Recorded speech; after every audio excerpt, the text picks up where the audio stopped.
What up, guys? CP the Tool Addict here. Got a little video. Going to do a tool cart tour after it's been probably almost I don't know, maybe a year since I've done one. When I first did this, I don't know. It's probably not quite been a year, maybe, because I think I started putting up the YouTube videos. But, you know, I've drug shit from home, drug stuff from my other shop.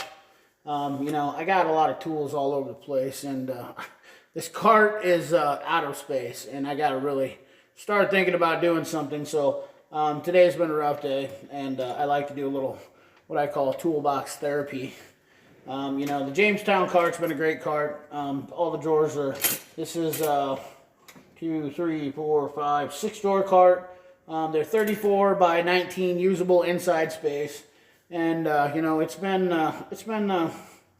you know, pretty decent cart. And, quite frankly, I, can't say anything bad about it, other than the fact is the detents are broke on it and they won't replace them. Only has a 3-year warranty. I'm kind of disappointed that, considering it's in a higher price range. Matco has really kind of gotten on my nerves lately, just for the simple fact is that their tools are, you know, rebranded and 3 times as expensive as everybody else's. I bought these little wrenches, and I think they're VIMs.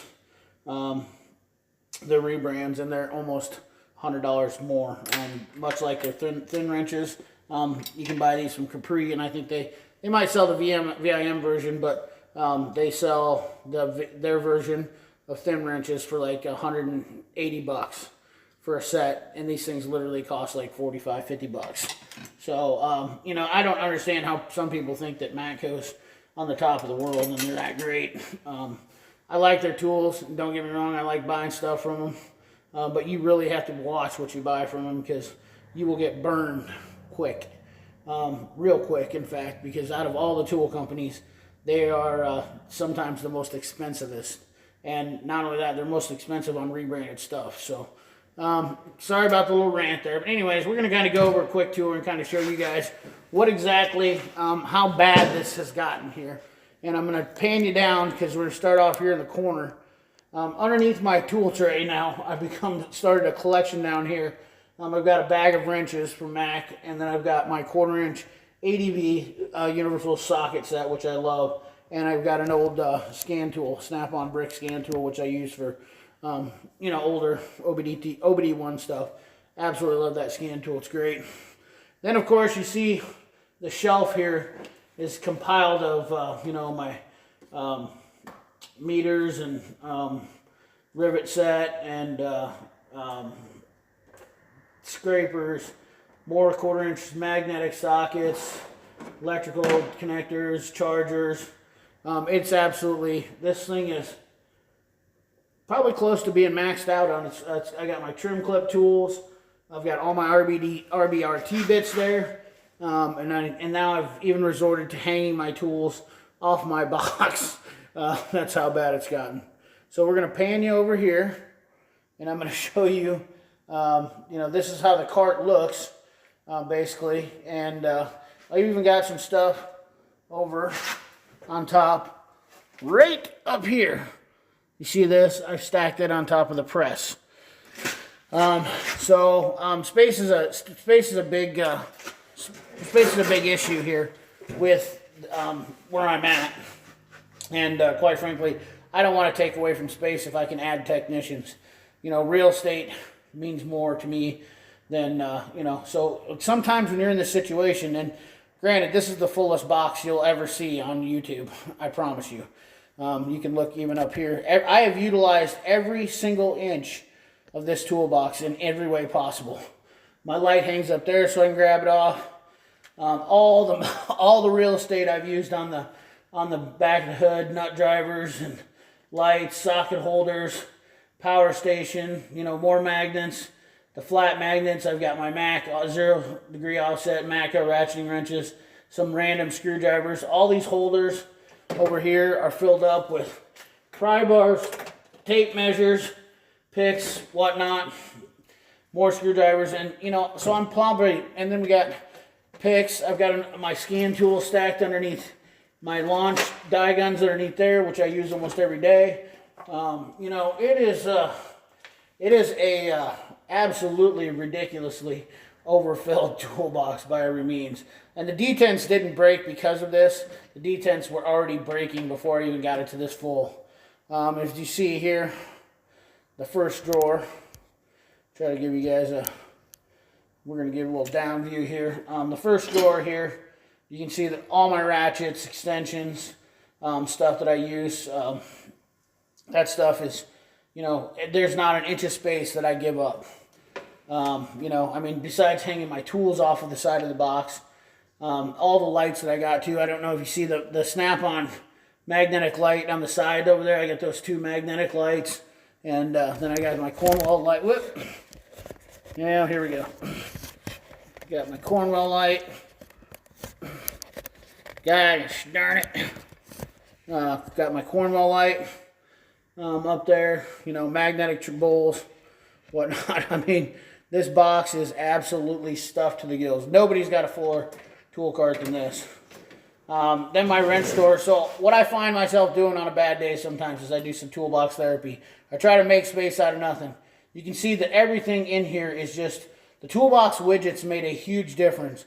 I can tell you when I put these in here. And then these Mac wrench holders are also very, very handy. Your wrenches definitely take up a lot of space. But you see how I even got my flex head S&K wrenches locked in between here, which I found out was really kind of a nice option, that I could move them that close. I even got a little spot open up here that probably something will end up in there, such as that right there, my old scraper. But you know, I mean, I've got a little bit of room to play around in here now that I've kind of redid this organization area here.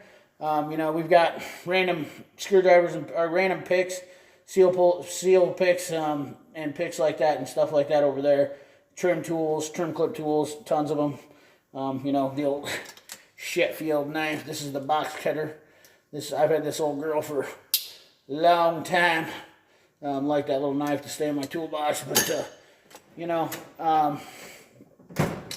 Then we've got another drawer here. I've just picked these up. These are really nice piercing probes. I forgot to do these on a tool haul, and I forgot to do a couple things on tool hauls, guys. So, but if you're looking for, if you guys are into diagnosing cars, let me give you these piercing probes. Pomona and Electronic Specialties build the 2 nicest piercing probes on the market, because they have this nice little spring-loaded deal where you can take your pin back. So I drop that pin back, slide a wire in there, and then you can clamp it, and then you can spin it down. And there's the part number on these guys, ES619. I promise you won't be disappointed getting those. You know, I keep some old Pliers in here. And my mountain wrenches. There's my multimeter, my Snap-on multimeter. Some assortment of shrink tubing, butt connectors, electrical tape, back pin probes, terminal tools, another jump wire test lead kit. I have some, that's my wire insertion tool. This is my fluke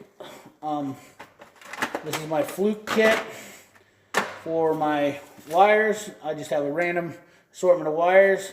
Like to keep them, you know, kind of tucked away. You know, we have a ton of test lights. You know, I have a multitude of, between your digital Snap-on and Mac and whatnot, test lights, my torch, carbide bit burrs, an extra set of drill bits hidden underneath there. Just some crappy ones that I loan out to people when they want to borrow bits, and I don't want to give them the good ones because they don't know how to use them. You know, I'm stingy like that. Yeah. See, this is the problem I fight all the time. I bought this bit holder and I've yet to really put it to a good place to use. I put it in this toolbox because I had some loose bits, and I really like the bit holder, but haven't quite got a home for it yet. We'll try to get you. Let me adjust my tripod, which is actually a transmission jack. This is how efficient I am. We're gonna adjust this down. This is my plier drawer. And you can see I have an astronomical amount of pliers, and this is the sad part. This is one drawer of pliers, and this stretches 34 inches across, full of pliers. And I have more than this. I have 2 more drawers full of pliers at home. Just got a cheap. This is only one of the only Harbor Freight kits I have left because they're kind of rebranded, and I keep my gear wrench deals in there so I can grab it all at once. And I have my gear driver over here, so I can, you know, these to me were equivalent to the Snap-on. Keep all my brake and battery terminal cleaning tools, my Matco Hyperstep drill bits, another rebranded Matco tool that's absolutely ridiculously expensive off the Matco truck, which you can buy from VIM, rebranded. I wish I would have bought the VIM version because they were $100 cheaper. The Irwin bit set, some Kiwi pliers, Mac pliers, snap ring pliers, pistol grip pliers. These are the pistol grip pliers. These Snap-on hose clamp pliers. I only buy these. I bought these because they are literally the only ones that are lifetime guaranteed, and those things go bad all the time. I highly recommend if you're going to get a hose clamp plier that it definitely be the Snap-on. We got the air tool drawer slash hammer drawer slash just random stuff. All my Milwaukee electric cordless stuff, soldering iron, it's a mess. But the drawer below it is even worse. My Mac hammers, anti-vibes, some random blowguns and impact driver.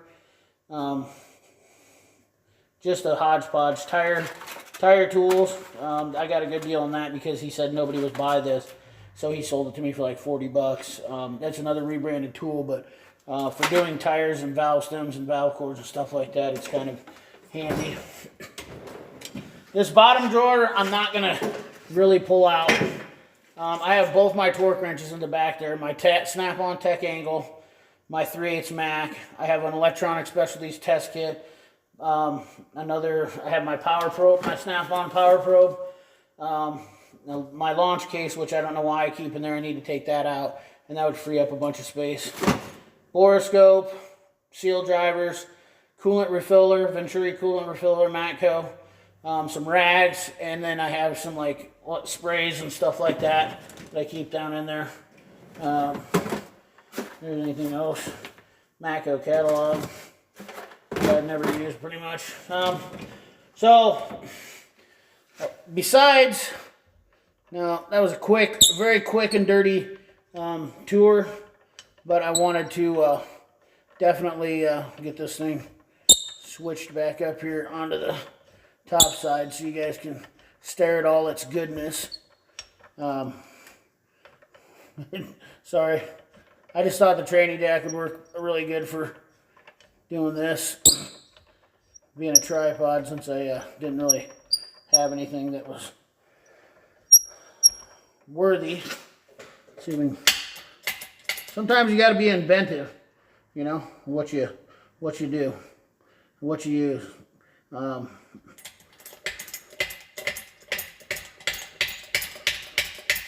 Get you jacked up here. Get this thing turned up. Bear with me. Just keep staring at the box. Talk about all the things. You're probably gasping right now for all the craziness that's going on with this. So you can see my sockets here. I have 1/4 inch metric, 3/8 metric, and these are deep, shallows, and mids. And then my 1/2 inch impacts, deep, shallows, and mids. My 1/4 inch, deep, shallows, and mids, impact, deep, shallows, and mids, 3/8. You know, I fit absolutely a ton of sockets in this. These junk deep swivels. I have a set of Mac swivels, Capri triple squares. All of my bits, torch bits and stuff like that are over here. Some flip sockets back there. Some standard standard steels here. These here. These here are still my favorite. One of my favorite tools I bought, and I know I showed them on my video, but these things blow the gear wrench bolt right biters out of the water. and then Astro doesn't warrant these on their site. And a guy named Tino that comes on my page keeps reminding me of that, and I appreciate that. Got my Mac mid-torque I'm still testing and using. So far, so good. But some more lights and whatnot. But you guys can see, anyways, I mean, behind there's a Matco logo somewhere. You guys can see that this thing is by no means, there's not an inch wasted on this. So I guess what my point is on this is that, you know, little toolbox tour, and we're about 15 minutes in, so I'm going to wrap this up real quick. Like, my whole point on this is sometimes when you guys are, when you say you're out of space, are you out of space? I have no room and no toolboxes for anything. That's why I have to buy a new toolbox. When I say I have no room, they all look like this. I have a Mac Tech 1000 1080, which is 68 inches wide. And it is literally full all the way across the top. I have a Craftsman box sitting on the top of it. It's full. I have a Husky 80-inch box in another shop, and it's full. You know, so I am due up to legitimately get a new toolbox. And then, you know, it's been 20 years worth of tools. And the only reason why I have this many tools is because ever-changing in the industry. Sometimes I try to get rid of stuff if I foresee that things are changing. You know, try to get rid of tools before I know they're not going to be used very much or anymore. But the sad part about it is sometimes when you do that, it screws you. And then you got to go and borrow it or find it from somebody. And, you know, I just wanted to kind of make a video, you know, do a kind of a small, quick and dirty tour of my toolbox.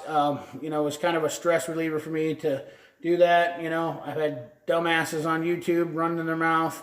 You know, usually everybody's pretty nice. You know, I understand we all have our opinions. We're all opinionated. We all have egos, you know, so on and so forth. But at the end of the day, we all have one common interest, and that's tools. And with that, you know, that's my tour. That's my spiel, you know. And thank you for watching. Appreciate you.